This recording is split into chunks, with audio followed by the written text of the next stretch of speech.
Sul Sul, Sul Sul. First of all, I would like to apologize for my webcam freezing once in a while. It's broken, but it'll be fine. We'll survive. It's fine. So for my first video on this channel, I made an hour-long storytime video of my Generation 25 heir Selena of my Larsen Legacy, which I've been playing since 2019.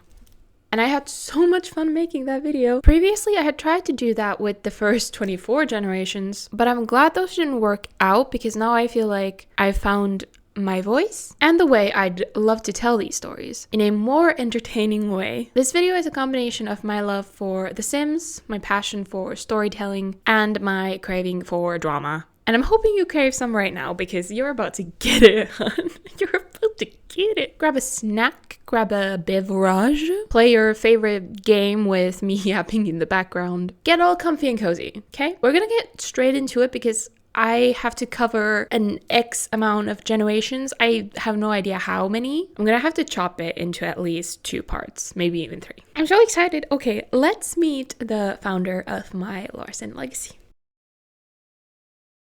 Sunday was a teen mom living with her grandmother Hillary, who raised Sunday ever since her parents passed away tragically in a car crash when she was 7.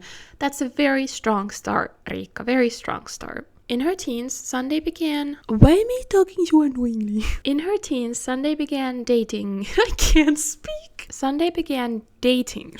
Why is it that way? Sunday began dating Winston Martin and eventually... She can't do it. Sunday... Stop. I have to get back into the mode. I haven't done this in a while, okay? In her teens, Sunday began dating Winston Martin and eventually ended up getting Gregante. Sunday gave birth to her first child, Alistair, while working hard on her writing and Lickcast, which was her high-ranking podcast about literature and pop culture. She adored her son, but unfortunately, Winston was a crappy dad and didn't show up for both his child and Sunday like he was supposed to. So she made the decision to call it off with him and trust that she would provide for Alistair in a way he never could. And she had the help from grandmother Hillary, of course. Sunday didn't really go out. She was very much a homebody, but thank the stars, she ended up at the romance festival and, well, it wasn't looking good at first, and let's just say no one let her touch a sparkler after this, but she did run into this rando with a blue beard and a turban. This man was Emmett Crump, and a couple years later, he became her husband and the father of her second child, Arcadia.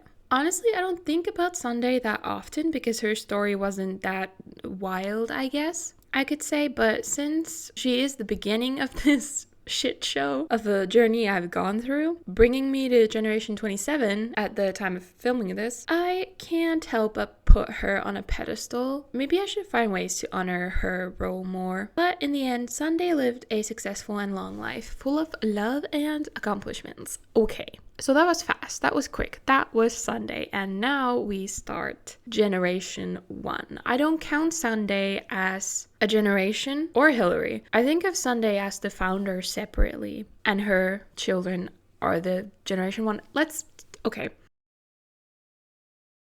From a very young age, Alistair showed signs of being curious and a fast learner. Whatever he tried, whether that be like chess, violin, gaming, etc., he excelled in it. In school, no one could beat him, which didn't make him very popular among his classmates, so he had to try hard to prove that he could also be chill, and not make everything into a competition. He also participated in the Scouts and Drama Club at school, which is where he did indeed find drama, and that didn't help his quest for popularity. I'm gonna keep these in. I'm gonna keep some of these in. He was never alone though, because he was close with his little sister Arcadia, who was also smart and successful, so they could bond over that. For the most part, they ran in the same circles, and that is where they befriended Frances Lee and Katie Caliente. Since Arcadia doesn't come up much after this, I will just tell you that she worked as a babysitter and a freelance artist. Married her best friend and high school sweetheart Frances, and this was before I could figure out how to have same-sex pregnancies, so they adopted their son Dominique. As for the other girl, Katie, she was a gorgeous, hot-headed woman with a very short temper, which made her relationship with Alistair be quite on and off throughout their teen years. It took until Alistair went to uni for them to lock in. What was this? And speaking of uni, Alistair, I believe, was the first sim I ever took to uni. He studied history with the dream of becoming a lawyer, which he did, but with the diploma he got, he sped through his career path and became a judge, which was his forever career. Right after graduation, Alistair and Katie married, and not long after welcomed their baby girl, Kayla. Katie never felt passionate about anything really, but she did try Rica. I can't laugh at this part. I have to be serious. Shit. Katie never felt passionate about anything really, but she did try hard to find a career she liked as much as Alistair did his, or to be more realistic, one she could tolerate. Traditional education was not in her wheelhouse. I can relate. So she worked as a barista and a freelance artist, both of which she was not very good at. In the end, she found a way to open her own vet clinic. Don't ask me how. And unfortunately, that was not a successful endeavor either. She came from a disorganized and sometimes toxic household and had developed a bad habit of turning to alcohol when she needed to unwind, which was a lot of the time. This became a problem in her adulthood and her motherhood. I'm gonna mention this now. Much later, their daughter Kayla came home from school and found her mother on the floor, dead, sadly. After Katie's death, Alistair was devastated, and he never remarried, but he was the best dad to little Kayla that he could, because Kayla was his only child. Unfortunately, no matter how good of a father Alistair was, that didn't save Kayla from herself. Okay, this is where we get into the shit. What we've covered so far, that was an appetizer. Okay, let's go. Let's do this. If Alistair felt isolated from his peers in school, Kayla's social life was non-existent. Alistair's intelligence paled in comparison to his daughter's. Kayla was a next level genius from the start, and that definitely made her cocky and feel superior. She was downright insufferable, and the only person who could handle her was Alistair, but luckily their relationship never really suffered. He was proud of Kayla and mentored and supported her in any way he could, especially after the passing of Katie. Kayla had always had a few loose screws. My screws are loose. Stop. Nutrika. Anyway, she had a few loose screws, but though she didn't show it on the surface, finding her mother, on the floor that day irreversibly changed her brain chemistry. And yeah, she became unhinged. The extent of which we will soon see. After surviving high school, Kayla headed to university to study physics. Instantly, the environment was different. She knew no one knew her, and she got a fresh start. In the dorm, she got to know her roommates and met the queen bee, a girl named Megan Stanton. Okay, take this name, Megan Stanton, alright, and put it behind your ear, please. Kayla became obsessed with this girl and didn't let it show, but it was bad. Megan had the level of popularity Kayla dreamed of in high school, and that was the one thing she couldn't achieve. But having Megan shower her in her attention just fed Kayla's curiosity and need for control. Kayla finally started to feel like she belonged somewhere and was falling for this environment, but then she got electrocuted building a stupid little robot for class and died. I wish I could go back to when this happened and see the shock and frustration on my face. There is a chance I was just gasping and going, oh my god, and then sending screenshots to my boyfriend. That is possible. But I was not done playing with her. She was the heir, and so her spirit stayed behind as a ghost, and she just went ahead and continued her studies like nothing happened.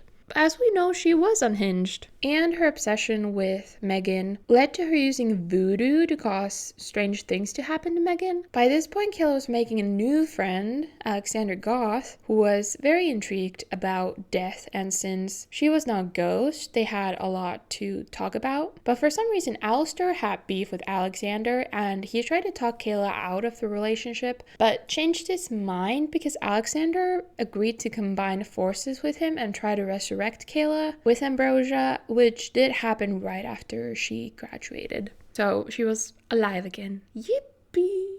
That is nasty. Is it the new oat milk? I'm upset. This is my before noon coffee. What's wrong with it? Anyway, for a while, the couple lived in San Myshuno in the city, but they craved a home closer to nature. Oh yeah, they started dating. I didn't even mention it. Yeah, no, they were a couple. Alexander got a teaching job and Kayla got employed at a big lab with great pay. They moved to Brindleton Bay into a house that I was super proud of at the time. My mom is texting me that she's about to pass my house. She's on a bus, so I'm gonna wave to her. Okay, ma vill kuta. Oh, she's so cute. Hang on, I need to focus. I'm sorry, we're taking a little break to wave at my mother.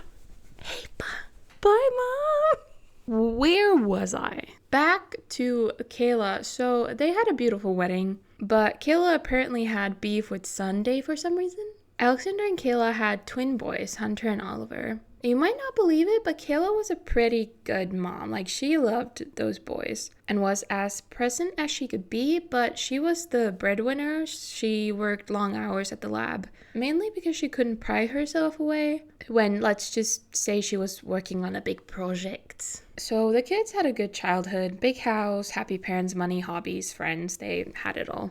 It turned out, though, that the parents, not so happy. Alexander felt neglected by his wife, who prioritized her job even over the kids, and definitely over him. It didn't seem that Kayla was attracted to Alexander anymore or even interested in him. And it wasn't just that. There was definitely something going on that Kayla was not telling him.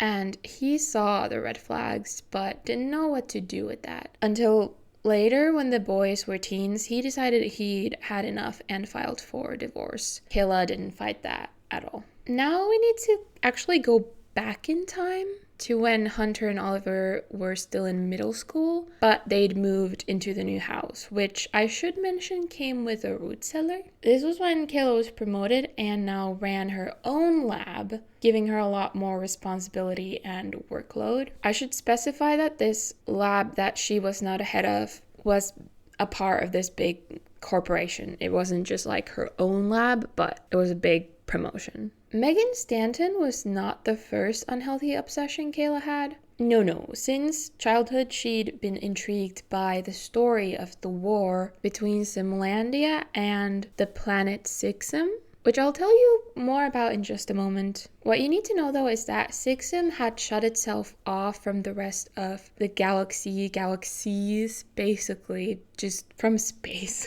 And Kayla's deranged goal was to be the one to penetrate those walls and achieve something that no sim before her had been able to. Give it a moment, let it cook. This obsession fueled her need to know everything she could about physics and astrophysics, and establish a career that would give her access to all the resources she'd need to make that dream come true. And now with her own lab, she had more freedom to experiment with her inventions, and this gave her an idea, a cloning machine. Let it cook. Give it a minute. Kayla and Megan had kept in touch after university but hadn't seen in a while, so Kayla casually invited Megan over for coffee. And when she arrived, Kayla took her on a tour of the root cellar. Why am I like a little nervous about telling this? I feel like I've told you worse things. But yeah, took her on a tour of the root cellar. In the cellar, though, there was a secret door that only she knew about. Well, she had the extra room built in secret, and none the wiser, Megan followed her in. From there, things happened very fast. Kayla was... okay. No, I'll just tell it as it is. Kayla was successful in cloning Megan, right? She wanted a copy of her. And before either Megan or the clone could freak out anymore, Kayla whipped out a sim ray and wiped the original Megan's memory and sent her home thinking they just had coffee. So, you know when I said that she had those few screws loose? I think she just dropped a few more. Now, as for the clone, she was locked in the secret room of the root cellar until she died kind of accidentally. Yeah, that's pretty grim. Kayla's part of this legacy is dark, but very impactful, and we'll find out why right now. The Intergalactic War I mentioned between Simlandia and Sixim took place about 200 years before the events in the story now. Still to this day, Sims were often hostile or at least cautious when they encountered an alien that was clearly not from their planet. After losing the war, Sixim retreated and completely shut themselves off from the rest of the world by destroying all their jump gates and wormhole generators. Simlandia, among other places, had attempted contact a number of times with disappointing results. After the divorce and the kids moving in with Alexander, Kayla practically lived in her lab working non-stop on her inventions, and after hundreds and hundreds of hours, she built a wormhole generator that would take her to Sixim, and she became the first Sim to gain contact with Sixim in 200 years. She didn't announce this, no. The plan was to stay hidden and use as many trips she needed to not only gather proof that she'd been there, but to obviously explore. Observing the inhabitants and nature of an entirely different planet became Kayla's new favorite obsession. She kept going back and forth for weeks until she got caught. Long story short, Kayla Larsen, our Generation 2 heir, started a new intergalactic war. Nice. Once she was caught, she was able to escape, but not before the damage was done. Sixim went into panic mode with this situation, obviously. And once Kayla made it back to the other side of the wormhole generator to her lab, she instantly destroyed it, which caused an explosion, wrecking the majority of the lab. She barely made it out alive, and there was, no hiding what had happened. Sixim did not take this breach lightly. Losing the first war destroyed their planet enough, and once again, they were not safe. They acted quickly and made their first attack. Simlandia got wrecked in the war, and this time they lost. The population took a hit, the economy crumbled, the military took over, teenagers were forced to work, their vocation decided for them, families were built out of remaining members, their households living on limited resources and rations, and for normal folk, Simoleons lost their value as currency, and trading items and services became more valuable than ever. As for Kayla, she got what she deserved, I guess. Well, she got off easy. She was convicted of all her crimes that were uncovered and spent the rest of her life in prison. Now let's take a deep breath. Can we take a collective deep breath? Ready? Okay.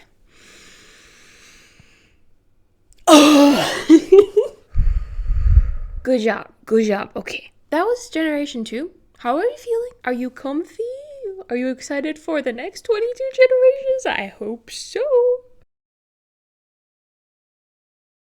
After the war, which didn't last long, our household consisted of brothers Hunter and Oliver, father Alexander, great-aunt Arcadia, and cousin Ingrid, who was Dominic's son, and Dominic was the son of Arcadia and her wife Frances that they adopted. Those two sadly passed during the war, so we took Ingrid in.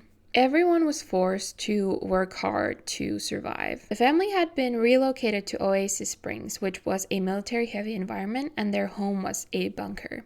They were rich in simoleons, but at that time, that currency didn't matter much. It had become a trade-focused economy, and whether you liked it or not, sometimes you were given a vocation and you just had to do your part in society. Arcadia, as an elder, a very old elder at that, had retired but got placed in rations distribution in the neighborhood. There was need for teachers, so Alexander got to keep his career, and Ingrid, the cousin, worked in an orphanage, which was unfortunate because she hated children. As for Oliver, who was a smart cookie, he was put into a vocational study program for technicians. This was also a thing with education. Universities, for the most part, weren't a thing anymore, and programs that hands-on taught you an important job like nurse, doctor, electrician, technician, that was what education was. Hunter was recruited by the military. They were still high school aged, these boys. Even though all their lives had gotten uprooted and gone through the shredder, honestly, they lived life to the fullest as much as they could.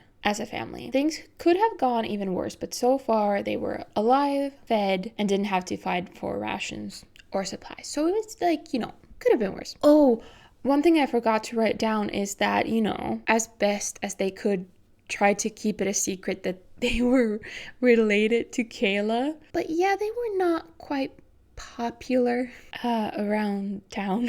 Okay, switching gears for something a little lighter. Hunter met a girl who instantly made his life seem worth it, blah blah blah blah blah. And that girl was Hunter. No.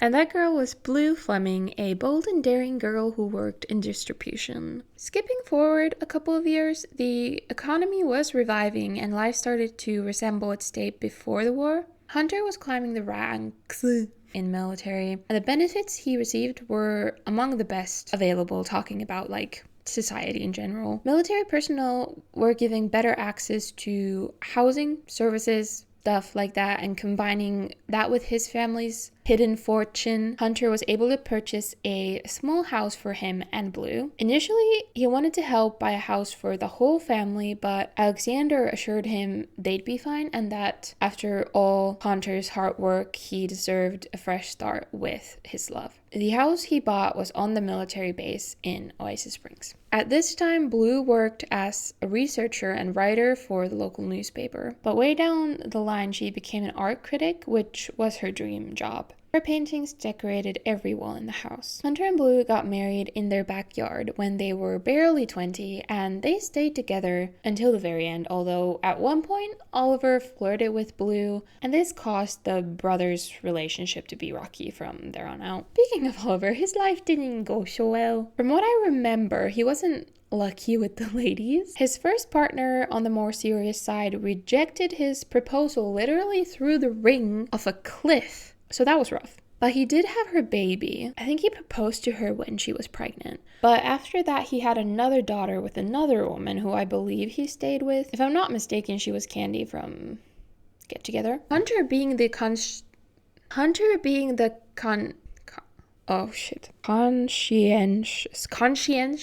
hold struggles of being bilingual. Oh no. Linen. Not in Portuguese. Conscientious. That's a stupid word. Anyway, Hunter being the conscientious man he was the only one of the family to visit Kayla in prison. Yeah.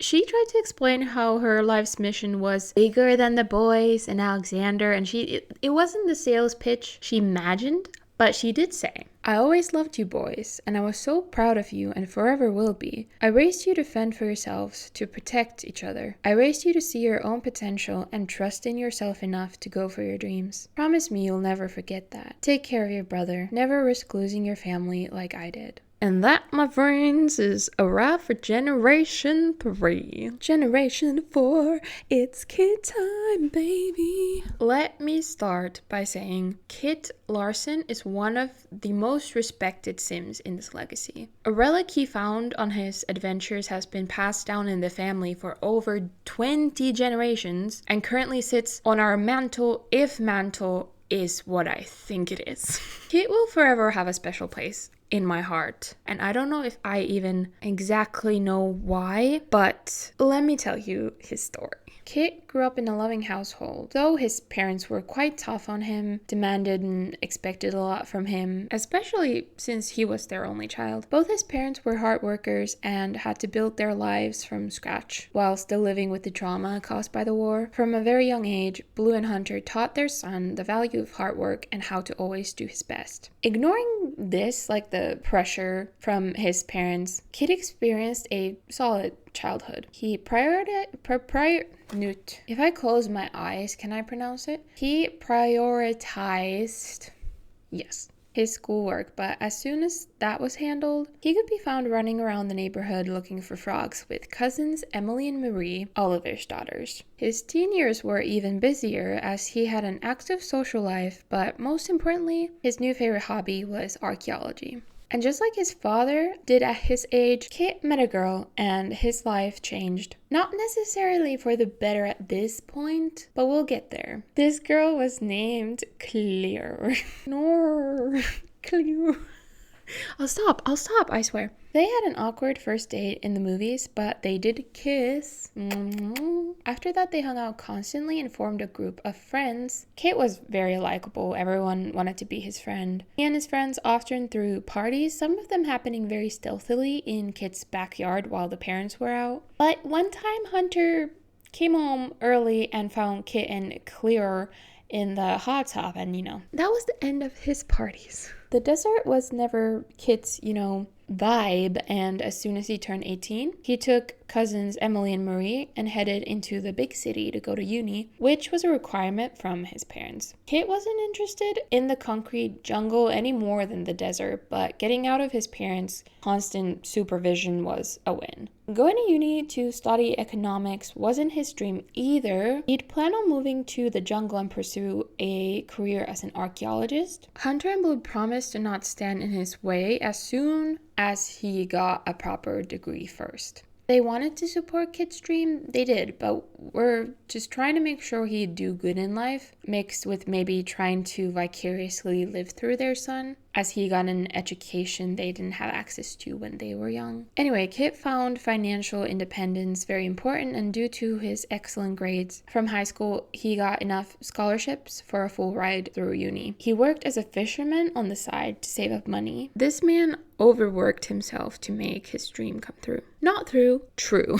I can't speak. Throughout uni, Kit and Cleo were on and off, but truly off when he broke up with her over her jealousy issues. You see, Kit was curious about aliens, who, by the way, were treated even worse now after Sixim's attack. But Kit had no issue with them. He befriended an alien girl in school and was simply talking to her at a school event when Cleo got all fuzzy. Not fuzzy, fussy. Speaking of aliens, one night Kit was just studying in his apartment when he saw a sudden blue beam outside his window. Curious as he was, he headed outside and got abducted. He was returned and didn't remember anything of the abduction, but that's still kind of an important note for later. Eventually, Kit graduated from university in flip-flops, might I add. He did amazing. His grades impeccable. And now that was done, the requirement from his parents was now done, fulfilled. The very next week, Kit found himself in Selena, the jungle. Kit spent months exploring that jungle, and he did an amazing job discovering areas and many treasures. He truly deserves all the time in the world, so I will now be sharing some of my favorite screenies of him.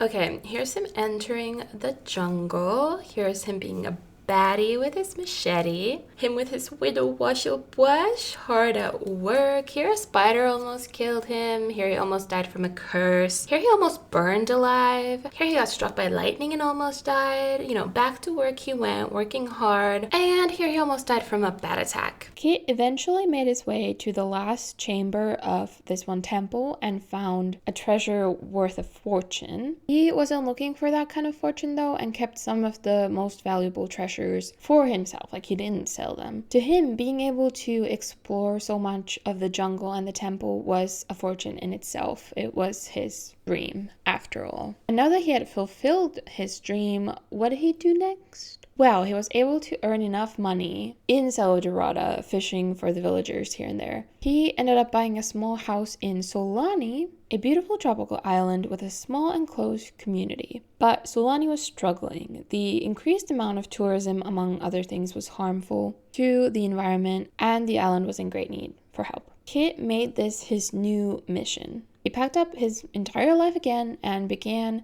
his career as a conservationist. As for the rest of his life, he did bond with Hunter. Again, their relationship as father and son got better, and Hunter visited him in Solani quite a lot. And Eventually, Kit and Cleo got back together, lived together in Sulani, and life was great until one day, Kit was abducted by aliens.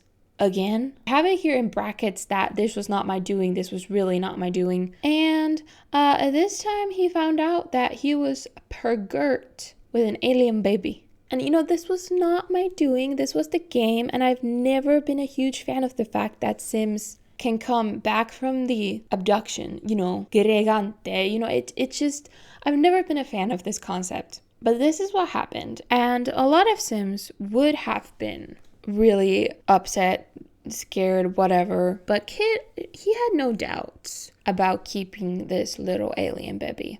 And I think that wraps it up for Kit. That was pretty much the rest of his life. Lived in Sulani, worked as a conservationist, married to Cleo, did archaeology stuff on the side, and became the father of Mercury.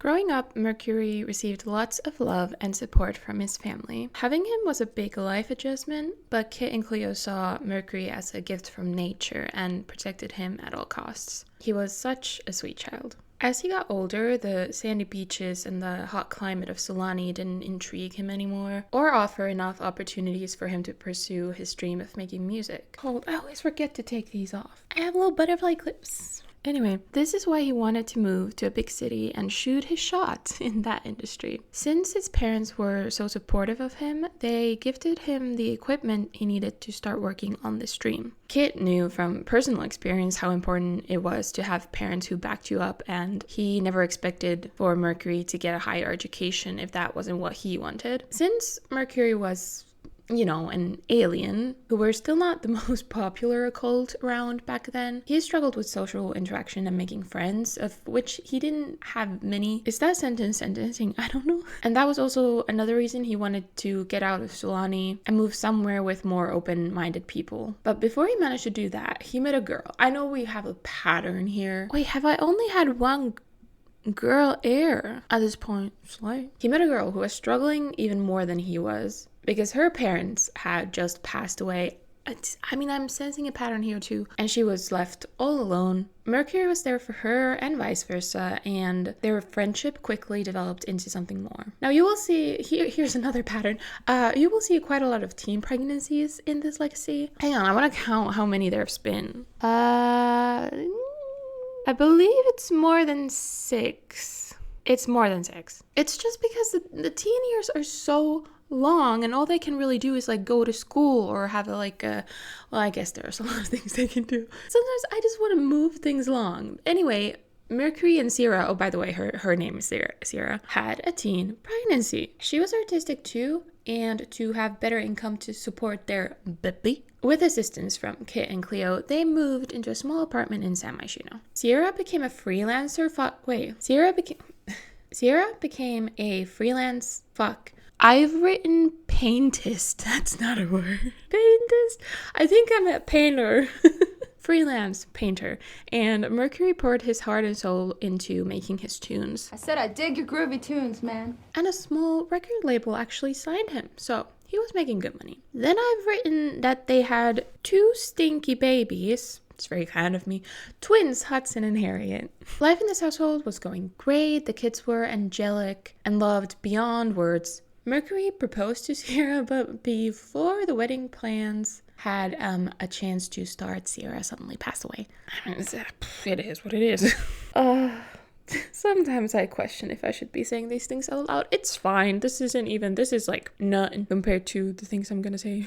This was obviously a huge hit for Mercury, who without warning lost the love of his life and the mother of his children, who he was now left to take care of alone. Well, not completely alone. Kit and Cleo did what they could and offered Mercury financial assistance several times, but Mercury was a very independent person and determined to take care of his family in his own way, which maybe wasn't the wisest thing to do because he never recovered from the loss of Sierra, quickly burnt out, and his music career flopped because he had no passion anymore. So instead, to make enough money, he balanced 2 jobs, one as a retail employee and another as a customer support specialist for a diving equipment company. The only money he'd accept from Kit was to help pay for the kids' education.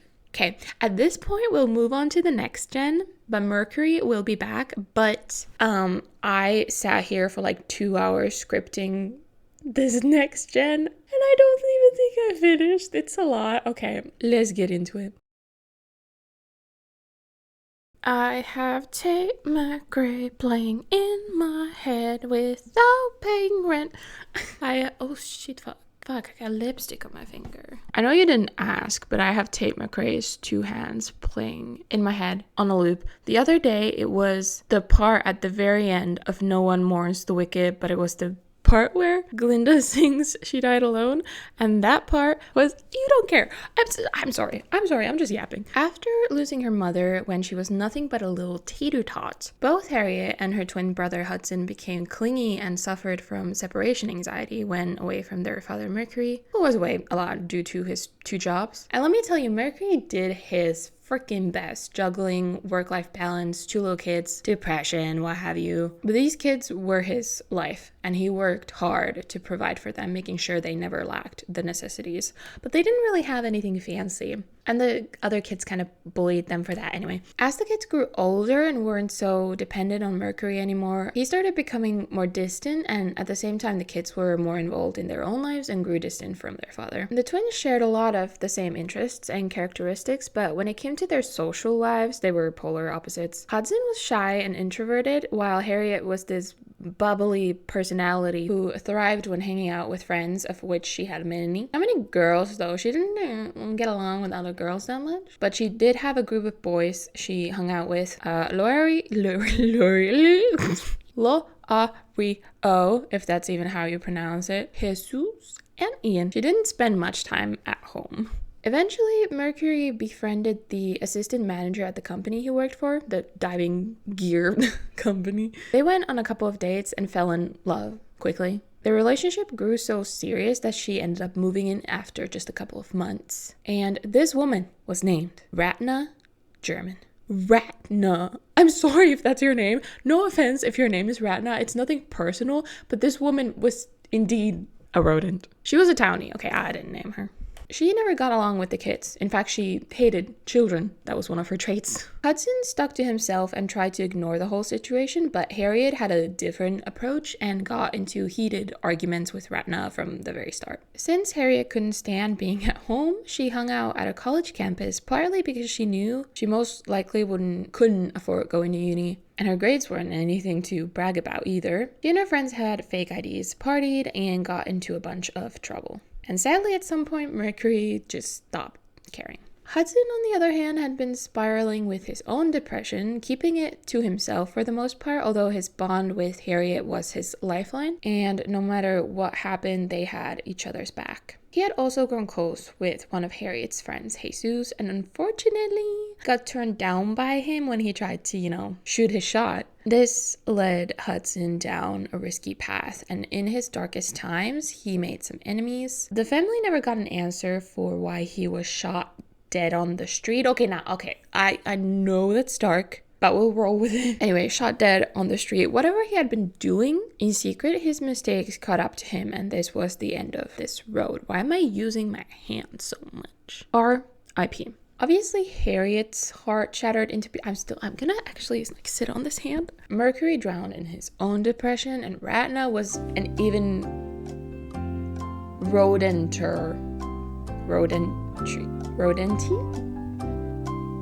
What am I trying to say?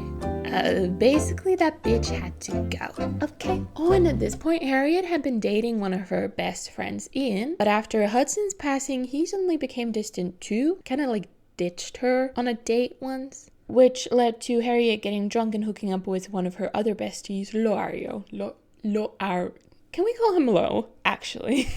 His name is Lo now. She came clean to Ian about the cheating, and he was almost relieved because he just wanted to be friends. I need to get this hand out of jail now. Not long after, Mercury proposed to Ratna, and they got married. The wedding did not pass by without drama. Of course there's drama. Where I am, there's drama. At one point, Harriet threw red wine on Ratna's dress. I have a typo.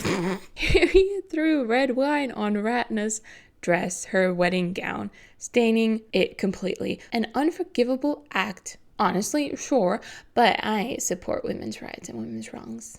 And especially Harriet's. I love this bitch. The wedding was not the last disaster of that summer. No, no, no. Mercury, you know the guy, our beloved Mercury, decided to drop dead in the middle of the living room due to hysteria. Emotional damage. I really don't have more to say about that. Like, why? Although I am pretty sure that I killed him.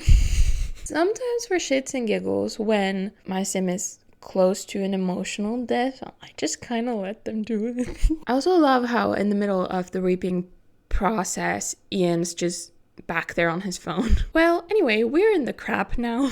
And it didn't get better from here. Right after losing both her brother and father within a small period of time, her rodent of a stepmother kicked her out of the apartment because technically it was left to her because they were married and he died. Yeah, kicked Harriet out of the apartment, making her homeless and having to live in a tent on the streets of San Myshuno. She was still underage too and stopped going to school because why would that matter now? While broke and homeless, Harriet got the stumpy flu and spent the last of her bucks getting it treated at a sus clinic, and it wasn't successful. She kept getting sicker and poorer and started to fear for her life. Boyfriend Lo was also broke and couldn't help support her. In her desperation, she snuck into a gym to have a hot shower since it had now become winter and she was living in a fucking tent. She was so ill that she passed out in the arms of a stranger who took her to a proper hospital and paid for the full treatment. Pretty much saving her life. This man was Louis Callahan, who, after learning Harriet's life story, offered to help her with anything he could. The winter kept getting worse, and Harriet turned 18. She had stayed in touch with Louis and grown closer to him. Eventually, with pretty much no other option, she accepted his offer to move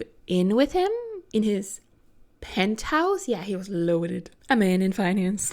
He gave Harriet her own room, which, by the way, was her first room ever that she didn't have to share with anyone, so it was a big deal for her. She didn't have many belongings, but what she had, like her mom's old paintings, she decorated the room with. Like her father, she found financial independence important and felt uncomfortable being financially supported by Louis. He even offered to pay for her education if she wanted to go to uni like she dreamed of, but she hadn't even graduated high school. So in the meantime, she wanted to try out acting and signed up with an agency. Now, the acting career is totally broken at this point. Are we surprised? No. It was so broken that she could accept the gig, but when it came time to go to the gig, she wouldn't. So I would call that unplayable. Anyway, so that whole plan went into the shredder. So Harriet contacted her old high school counselor who helped her graduate and apply to a university. Harriet was never stupid. She just struggled with motivation, but now she had more motivation than ever, and she chose biology as her major. Now, in my gameplay notes, I've completely skipped over the fact that Harriet and Lo broke up and that Harriet was now dating Ian and in love. Dating Louis and in love with Louis. Kind of important. Don't know how I managed to miss that. But speaking of Ian, she was also closer to him than ever. I'm mentioning this because for Llama Day, which is a celebration around gratitude I've created, Louis took Harriet to the park and she invited Ian, not knowing that he was going to crash Louis's proposal. Is that how you say it? Louis's proposal. Yes, Louis proposed to Harriet, and she said yes. It was a little awkward with Ian there, but as they were leaving, Harriet and Ian hugged. Okay, not embraced, hugged, and Louis got furious, enraged even. You see, so far he's come off as this generous hero who saved her, but in reality, he was possessive and jealous, and for no reason. Harriet and Louis had a big, beautiful wedding, and let's just appreciate how freaking beautiful Harriet was. Like, the jeans were impeccable. How am I just now realizing that she had part alien DNA? Like, half of her DNA was alien? She could have become an alien? Anyway, the whole squad got together for the wedding. Ian and Lo and Jesus, as well as Kid and Cleo, of course. And there's this really cute picture of them, and I love it. Oh, you weren't supposed to see that. Oh, and a fact that I forgot to mention is that Louis was 12 years older than Harriet, who was in her early 20s. Louis was constantly worried about Harriet cheating on him with one of her friends, Ian mostly. Even though she had never given him a reason to not trust her, he was slightly manipulative, while Harriet was submissive and didn't know any better and was forever grateful that Louis had taken care of her when she most needed help. Louis made Harriet feel guilty about hanging out with her friends, and he was also low-key pressuring Harriet to have a baby. But at least with this, Harriet stood her ground because she wanted to finish her degree so badly. And when it came to spring break, Harriet gave a big ol' fuck you to Louis and went to Selena with the boys. With the boys? I mean, these kids had fun. Here's some screenies. I personally love these two where Harriet and Ian are dazed as fuck. To be honest, getting out of Louis's grip made Harriet start to see these alerting behavioral patterns that he had, and she was so grateful to be surrounded by her friends and being able to unwind. Ian and Harriet grew even closer this trip because she was finally able to confide in him about her home life, and they shared a dance, but I swear no cheating took place. Then the vacation was over. Harriet returned home to Louis and the dog whose name I cannot remember. Wait, did I even mention he had a dog? He did. In any case, back to uni she went. Louis's behavior had suddenly become more affectionate and their relationship was getting better until, turns out, I don't know, what do I want to say? I'm just gonna say it as it is. Turns out that at some point, Louis had switched Harriet's birth control pills to placebos, and yes, 6 IRL years after this sounds even worse. But we're here for the twisted webs, yes? No? Yes? I hope so. Yeah, this is so wrong. This is so wrong. Due to this, Harriet discovered that she was pregnant, and though her plan was to wait until after this final year of uni to, have a baby, she was excited and popped out a baby right after graduation too. So wait, was it before or after? No, it was before. So now she had a baby, a degree, and her first job in a children's hospital, and life was looking very good until it wasn't. I'll spare you the time and just say that this past year, Louis had been cheating on Harriet with his assistant Summer Holiday, but it was an on and off thing. She wasn't that into him, and in the end, she was the one to confess to Harriet because she knew Louis would never. And when Harriet confronted Louis about this, she somehow lost the argument. We will circle back to this in a second, but some mindfuckery happened earlier this very day as well, which was Remembrance Day, and she was out celebrating with her friends at a graveyard where some of her family members had been buried. All was good until Harriet got a scary text from an unknown number, but it was signed from someone called Megan. Do we remember a Megan? Could it be the same Megan Generation 2 Air Kayla clone? Surely not. Surely, there's no way. The text was somewhere along the lines of, even in a grave, not every soul is put to rest. Harriet obviously brushed this off as a prank because why wouldn't she? The name Megan rang no bells either, and she would not remember this text until way later in life when it became a threat to her daughter. Wonder what that means. So this was earlier that day, then came Summer's confession, then the fight. But the last straw for Harriet was when she returned home after a hard day at work to find that a fireplace had caught on fire while it was Louis's responsibility to look after the baby. So Harriet, exhausted, scared, and just done, packed up her belongings, took the baby, and fucking left. They spent the night at Ian's apartment, who welcomed them with open arms. To wrap up Harriet's section, I'll tell you that she divorced Louis's ass and got full custody of the baby. She and Ian got together, and with his savings, the divorce money, and a generous loan from Harriet's grandparents, they bought their dream house in Wittenberg, which was also a build I was kind of proud of at the time. Harriet got a new job, still as a pediatrician at the local hospital, and Ian worked as a personal trainer. I cannot believe the amount of hours I've put into this, and we've only covered 5 generations, 5 of them. Can we tell that I got a brow lift yesterday? I also just put on plumping lip gloss and my lips are on fire, but that's fine. Generation 7, we have Theo. Let's go. This one is a long one. This is also the last generation we're going to be covering in this video because I just wrote the script and I think it's gonna be a long video, brother. I think it's gonna be a long video. I always forget to take these off. What the hell? I'm also getting my hair cut in like an hour. Who cares? I do. Okay, I'm sorry. So if you thought Harriet's part was long and twisted, you're not ready for this one. I'm gonna take this bracelet off as well because it's just, I don't want to annoy you with sounds. So Theo was born to mother Harriet and stepdad Ian, who married and had their baby boy August. Theo didn't have a great relationship with her father. He didn't really put in the effort until a lot later. And even though there was Ian who earned his role as her father, Theo always had a hole in her heart. And I think this is what made her grow up hot-headed, insecure, impulsive. No one could tell her what to do. Everything had to happen in her way, and she loved attention and standing out. The attention she had to share with her little brother, and she wasn't always happy about that. Insert a picture of her literally biting him. I have a grand total of 2 pictures of the kids as kids, one of each. So here you go. I guess we're skipping straight to their teen years, which is great because there's a lot to cover here. There came a time when Theo grew closer with Louis? Should I call him Louis? And Harriet finally let her go stay with him in his San Myshuno penthouse over the summer. But you see, now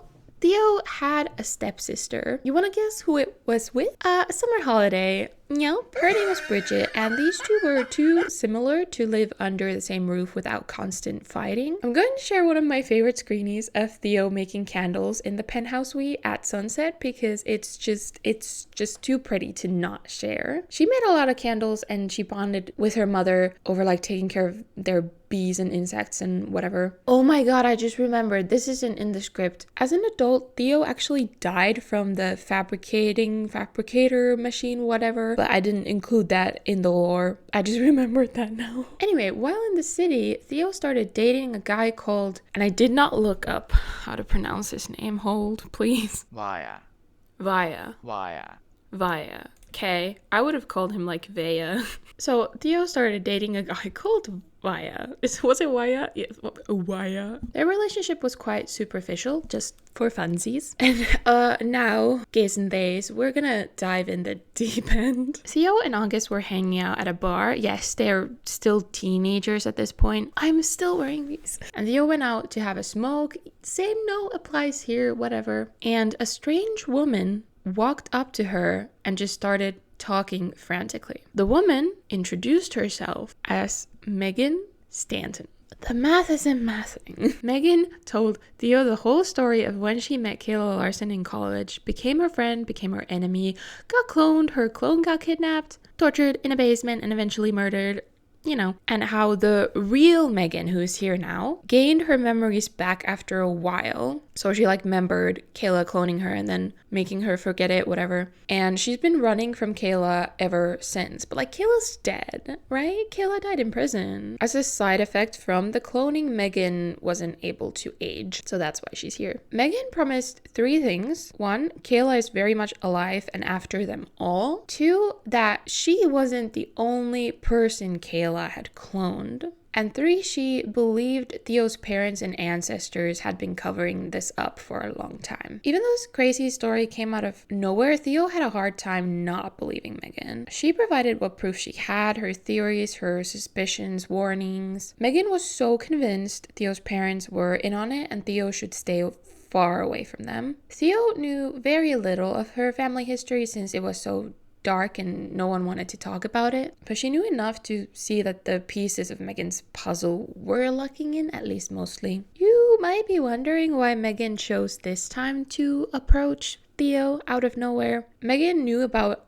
another clone out there, believed they had become Kayla's target, and figured out a connection between Theo's parents and the clone, suspecting if something happened, they would be responsible. I don't know if that makes sense right now, but just wait. This crossed the line for Theo, and that was the end of the conversation. Panicked, she went back inside to August, spilled the tea, asking him to come with her somewhere where their parents couldn't reach them until they figured out if Harriet and Ian had anything to do with this. August called her crazy, which was a huge sting. He said it was all some sick prank and that she had nothing to worry about. Theo wanted to believe that so hard, but the cogs just wouldn't stop turning in her brain. Then a couple nights later, this happened. This will all make sense in a bit. Just please bear with me. Completely paranoid and freaked out, Theo grabbed her stuff from Lewis's place because he was Lewis. I don't remember how to pronounce his name. It's fine. She was still living at the penthouse, so she grabbed all her stuff and without a word to anyone, even August, she just disappeared. With her drug dealing boyfriend Vaya, they ended up living in a shipping container on the docks of Evergreen Harbor. Oh, Theo also had a cursed cat. And I cannot recall her name right now, and that sucks, but the cat is going to be famous in the future. So I'm mentioning it. And also because the cat was Theo's lifeline in this chapter of her life. Not even a week after the run-in with Megan, all news stations went crazy reporting the death of a celebrity couple, Octavia and Thorne Bailey Moon, whose bodies were discovered by their son Orange in the backyard of their mansion. Octavia was a Beyonce level artist, and Thorne was who's like the most hottest male actor at the moment. My first comparison was going to be Johnny Depp, but then I thought of Ryan Reynolds and then Jason Momoa.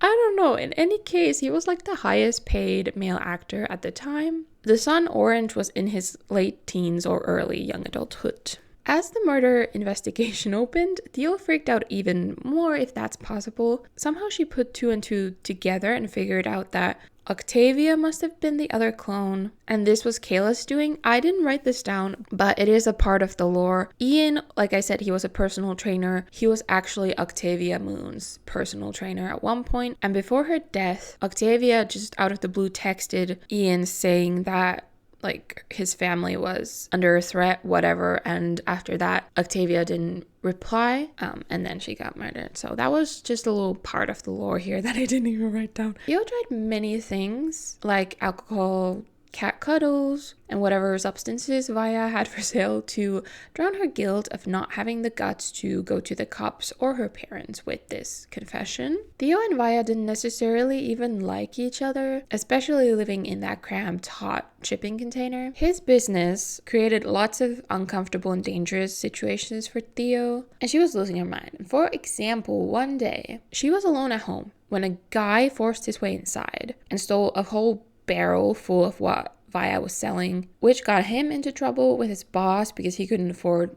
to replace what was lost. The tension in the household tripled, but it ended soon because Vaya burned alive in a horrible grilling accident, and it was too bad it couldn't be stopped. So yeah, he's dead. Theo clutched her cat Nougat. Her name was Nougat. Nougat the cat. Yeah, because I almost call her Pom Pom because she looked like Pom Pom from Generation 25. She clutched her cat Nougat to her chest as everything in the container was repossessed or taken for an investigation by the police. She didn't have much to begin with, but now she had nothing but the clothes on her back and her cat. Completely defeated, she showed up at her mother's store. Harriet crushed Theo in an embrace and they talked all night. August had confessed to the parents what was going on as soon as Theo had disappeared. Harriet was just as panicked about the situation as her daughter and swore that she had nothing to do with the murders of the celebrity couple or had any knowledge of the cloning or anything related to Kayla, and Theo believed her, and it was true. Together though, they decided to not share any of this yet until they could learn more. I don't know if that was the right call, but that's what they did. Now let's skip ahead a month or two. Theo and August got an apartment together to try and have a fresh start. I'm realizing you don't know shit about August. He's not that important in the story, but at this point he was a very successful recording artist. This time, imagine like a JV Key, if that's even how you pronounce his name, a golden hour moment, like his song Golden Hour. So August's song went viral and boom, next thing you know, he was winning awards. Oh, let's take a look at a couple of screenies. This was at an award show, and as we can see here, it looks like Theo and her stepsister Bridget had actually like made up, become besties, whatever. And then I had the best idea ever to switch their outfits, hair, tattoos, everything, and it really amused me. It was so silly, but it was fun. August married my first trans sim of this legacy, and I cannot remember her name. I can't find it either. I can't find it anywhere because the gameplay notes at this point are crazy. And I cannot access my family tree, but they married and I do not think they had kids. The murder investigation was not going anywhere, which pushed Harriet and Theo to come clean to the authorities finally, although no one believed them at first, understandable. But a search for Megan Stanton was opened. They didn't find her at any point. She disappeared. Then Harriet arranged a meeting with Theo and Orange. He hadn't known anything about her mother being a clone because his parents were protecting him. So this information messed him up, on top of, having parents that were just murdered. Theo felt partly responsible, and these two formed a connection through this pain and were there to comfort each other. The possibility of Kayla's existence was sealed so tight it never reached the press. I don't think at any point. No, wait. I'm not saying anything right now. We'll just have to wait. But within the system, there was a huge manhunt going on to find Kayla. Theo was the most paranoid of the family, making sure she was safe in her surroundings at all times. But her senses failed her one day, and she was actually abducted, off the street in broad daylight. She woke up in a basement of some sort, which seemed like a lab, but someone was definitely living in it. And then to her shock, okay, please grab a drink, have a little sip before we get into this part. I can also have a little sip. Do you like my water bottle? Okay, sip.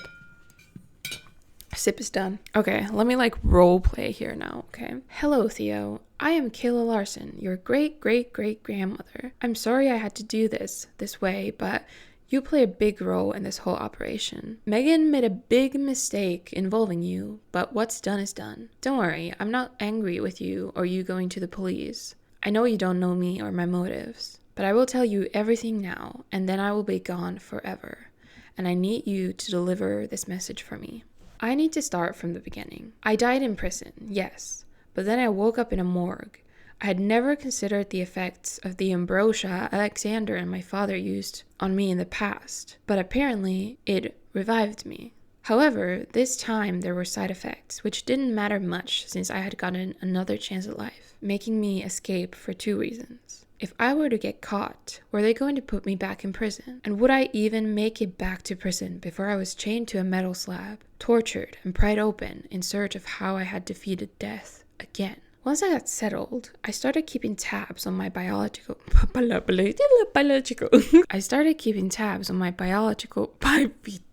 you know the word I'm saying, okay? Family as well as the two women I cloned in my lab. Cool.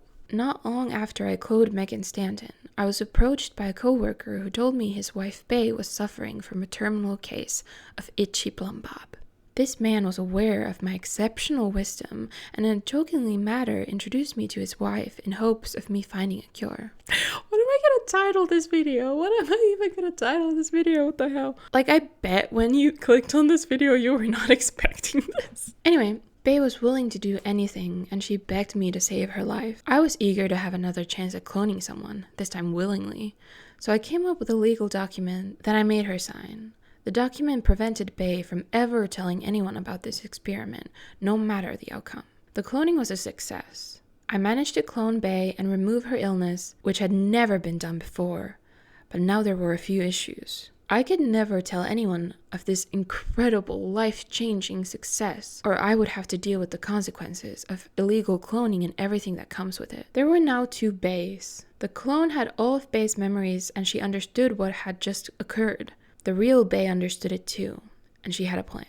Bae was stuck in an unhappy marriage and her sickness didn't help the situation. Now she had the chance to leave behind her sick body and start completely fresh somewhere else. After her peaceful death, the new Bae took off and started a new life. Bae lived around the world, always picking up and moving when her lack of aging started to become a problem. Yeah, she couldn't age, by the way. The last identity she had was Octavia Moon. She met and fell for Thorn Bailey, and a couple years after the birth of their son Orange, Octavia made the decision to tell Thorn. She thought she was safe because I had died long ago. I kept closer tabs on Megan, and she was very obedient for most of the time. But I did notice her start to rebel against me. When she got in touch with you, destroying her was tempting.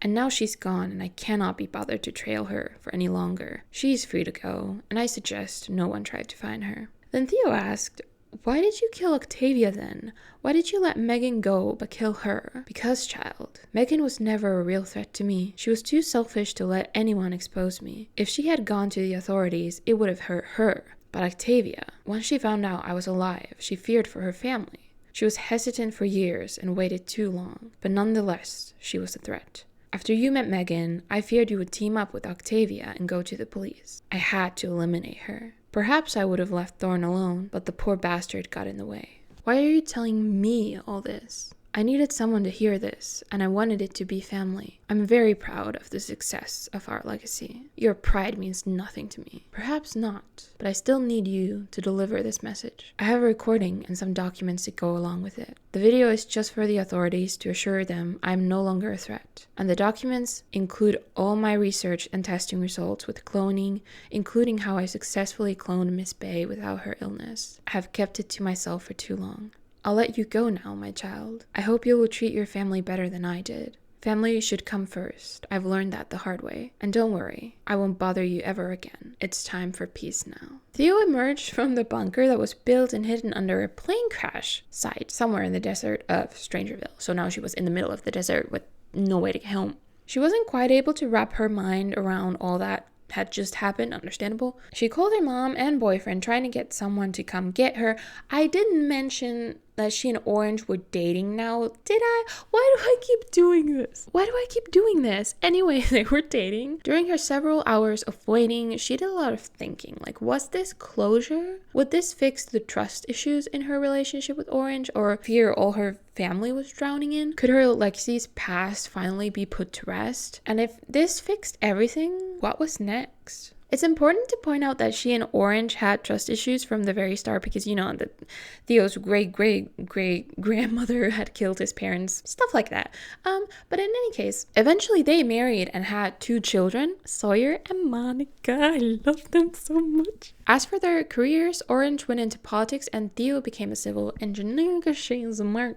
Okay, I need to wrap this here. The video's so long and I have to go get my hair cut. We will hear much more about Theo and Orange when we cover Generation 8, which I'm so excited about. We marry into a royal family, that's one thing. This is where we part ways. For now, this has been the greatest time for me. I'm obsessed with this legacy, and doing this whole story time thing with you gets me out of bed in the morning. Okay, I woke up at 6. I did my makeup, I'm filming, I'm having the time of my life. Thank you for being here. If you made it this far, I'd love to hear your comments as well as video suggestions for the future if there's something from me that you'd like to see. And as always, I'm curious about your gameplay, so if you want to give me a little story time in the comments, spill the tea, please do. I'm gonna say ta-ta for now. I'll catch you next time. I appreciate you, I'm grateful for you, and I hope you have the best day. Okay, bye-bye.